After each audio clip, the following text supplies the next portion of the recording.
born with both, or was it a feeling? Was it psychological? I was kind of born as a female in the first place, but you know, as time goes on, when I'm like growing up, started seeing some changes in me, whereby it's like I have the male organ in me, inside me.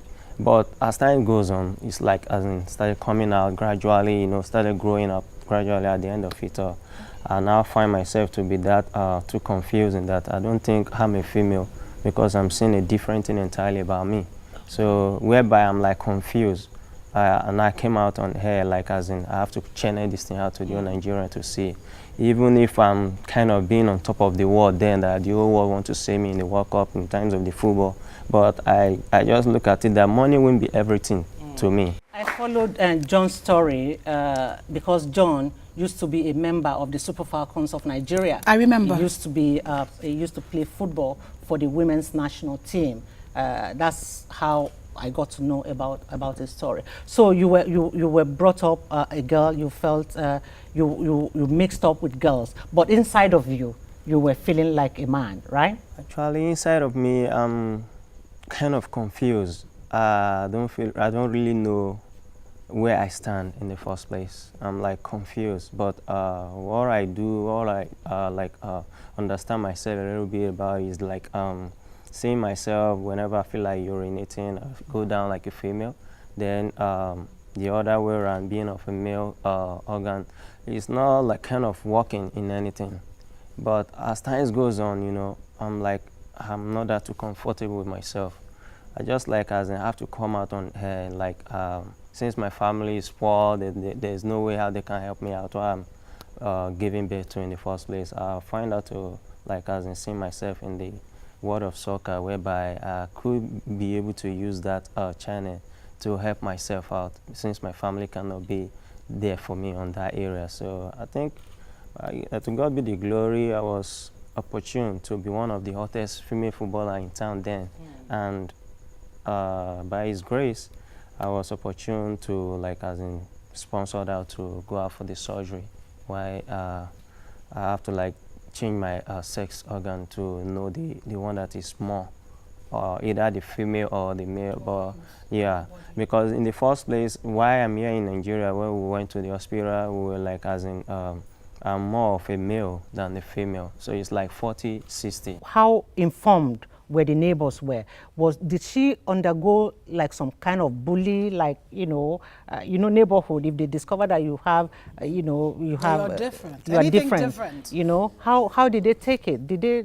Were they supportive? Were they, insultive? Critical. Were they critical? No, what really happened was that people doesn't understand our way, because that thing we believe is an idea.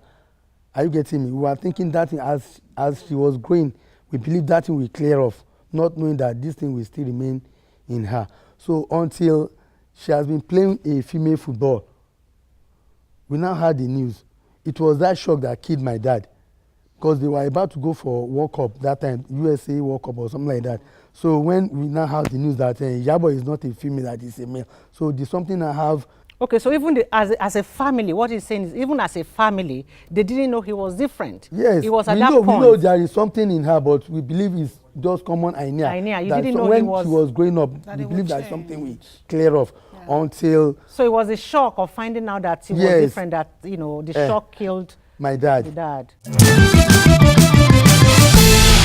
If there is any assistance the government can give to him, they should try him once more and see if it is still okay. I stood by her because she was a very good friend, not just a friend on the outside, but in the inside, because she has been a very good friend right from the onset. We started together.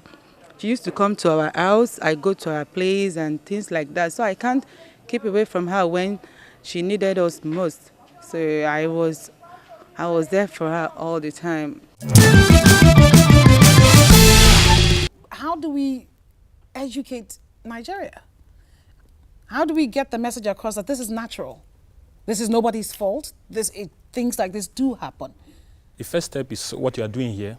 You are trying to educate the masses on this sort of condition, which is one of the medical conditions which can occur, which is, although very rare, I must say, which is the reason why not much studies have been done in this part of the world. Not much even research has been done.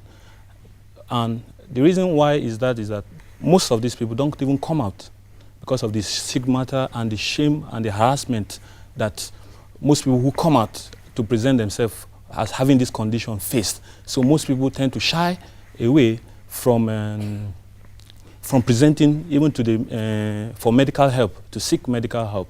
Now, the word hermaphrodite is, when you use the word hermaphrodite, it means somebody having the features, physical features of both sexes. Okay. Now, it's actually intersex. We prefer to use the word intersex. Because it's actually a broader, term that we used. Now that James, who used to be a girl, is now a boy, what kind of psychological support does he have to, that change? Is there support in Nigeria? Is there support? And to be frank, candidly, we don't really have that kind of support. Oh, wow. That's it. That's a problem we have. But such people should be encouraged, should come out and encourage others who have the similar conditions but are hiding, not presenting. So the family support has to come into play. The society has to be supportive. Even the government has to be supportive, especially for those who cannot afford treatment.